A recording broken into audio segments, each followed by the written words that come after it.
செம்மணி மனித புதைகுழி குறித்து பேசாதவர்கள் எவரும் இருக்கவே முடியாது, பேசாமலும் இருக்கவே முடியாது. நாங்களும் கடந்த காலங்களிலே இது குறித்தான பல வீடியோக்களை வெளியிட்டிருந்தோம், இது குறித்தான செய்திகளையும் நாங்கள் வெளியிட்டிருந்தோம். இப்போது செம்மணி மனித புதைகுழியை தோண்டுகின்ற இந்த வேலைகள் இரண்டாவது கட்டமாக நடைபெற்று கொண்டிருந்த வேளையில் தற்காலிகமாக அது நிறுத்தப்பட்டிருக்கிறது.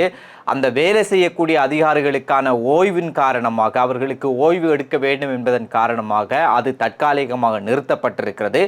மீண்டும் இந்த தோண்டுவதற்கான பணிகள் என்பது ஜூலை இந்த மாதம் 21ஆம் தேதி ஆரம்பிக்கப்படவும் இருக்கிறது. இதுவரை இந்த செம்மணி புதைகுழியில் 65 மனித எலும்புக்கூடுகள் மீட்கப்பட்டிருக்கிறது. அதிலே குழந்தைகளுடைய எலும்புக்கூடுகளும் மீட்கப்பட்டிருக்கிறது என்பது ஒரு பெரும் துயரமாகவே பார்க்க வேண்டி இருக்கிறது. இதற்கிடையிலே தொல்பொருள் பேராசிரியர் ராஜ் சோமதேவ அவர்கள் யாழ்ப்பாணம் நீதவான் நீதிமன்றத்திலே இந்த செம்மணி மனித புதைகுழி குறித்து ஒரு இடைக்கால அறிக்கையை சமர்ப்பித்திருக்கிறார். அந்த இடைக்கால அறிக்கையிலே 3 முக்கியமான விடயங்களை அவர் குறிப்பிட்டிருக்கிறார். இந்த 3 முக்கியமான விடயங்களை பார்க்கின்ற போது பெரும் அதிர்ச்சி ஊட்டுகின்ற விடயங்களாகவே இருக்கிறது. அவர் குறிப்பிட்ட ஒரு விடயம்தான், இந்த செம்மணி மனித புதைகுழியிலேயே ஒரு குற்றம் நடந்ததற்கான அறிகுறிகள் இருப்பதாக சொல்லி இருக்கிறார். அதே போன்று இங்கே மீட்கப்படுகின்ற இந்த உடல்கள் என்பது ஒரு ஒழுங்காக அடக்கப்பட்ட உடல்களாக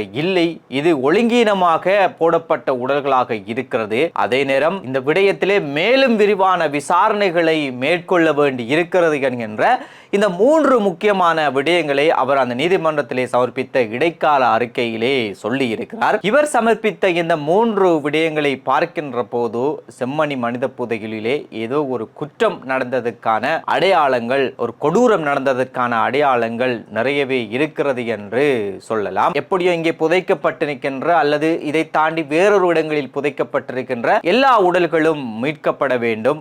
அதன் பின்னர் அது தொடர்பான விரிவான விசாரணைகள் நடத்தப்பட வேண்டும், அதுக்கு நீதி கிடைக்க வேண்டும், இதுக்கு பொறுப்பானவர்கள் தண்டிக்கப்பட வேண்டும் என்பதுதான் பலருடைய எதிர்பார்ப்பாகவும் இருக்கிறது. எது எவ்வாறாக இருந்தாலும் இந்த அகழ்வு பணி என்பது 40% முற்று பெற்றிருக்கிறது. இன்னும் 60% இருக்கிறது. இன்னும் நிறைய உடல்கள் வரலாம் என்று எதிர்பார்க்கவும் படுகிறது. எனவே இந்த நடவடிக்கைகள் எந்த ஒரு அரசியல் அழுத்தம் இல்லாமல் வெளிப்படைத்தன்மையோடு சுயாதீனமாக இதனுடைய விசாரணைகள் இடம்பெற வேண்டும் என்பதுதான் எங்களுடைய கோரிக்கையாக இருக்கிறது.